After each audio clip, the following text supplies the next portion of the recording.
Hi guys, the day in the life, ang lakas talaga ng ulan. Tapos nagsabay pa yung ulan at burnout na, walang ilaw. Wala na kaming klase nito guys kasi walang ilaw yung room namin. Alas 4 pa to ng hapon guys, hanggang alas 5 na yata to. Biglang umulan tapos bigla ding nawala yung kuryente. O paano yan, hindi na kami magklase nito kasi walang ilaw, paano kami makakita nito? Tapos ang tagal bumalik yung kuryente. Hanggang ngayon wala pa din kuryente, hanggang uwian na siguro to. Tingnan nyo to guys, wala ka nang makikita. Siguro sa labas maliwanag pa pero dito sa room namin wala na. Malamang kasi walang ilaw. Meron ka naman makikita pero konti lang. Time check guys, mag alas 6 na yata to.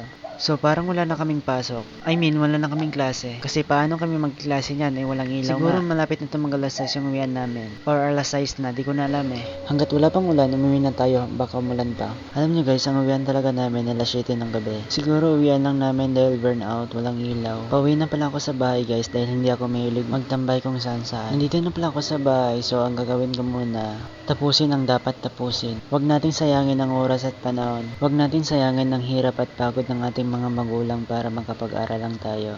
Kaya kung marami kang pangarap sa buhay, huwag kang susuko hanggat hindi mo nakakamit yun. My grandfather said, agiskwila ka na sa at para kanyang latadayta. Kung ito-translate ko sa Tagalog, mag-aral ka ng mabuti dahil para sa iyo din lahat yan. Nakakalungkot lang isipin dahil wala na siya. Alam niyo guys, pag may pupuntahan sila mama at papa, tapos ako lang mag-isa yung sa bahay. Pupunta ako sa bahay nila lolo at siya yung isasama ko sa bahay para may kasama ako. At siya din yung nagbabantay sa amin ng mga bata pa kami. Siya yung magluluto at pag-uwi namin naka-prepare na lahat.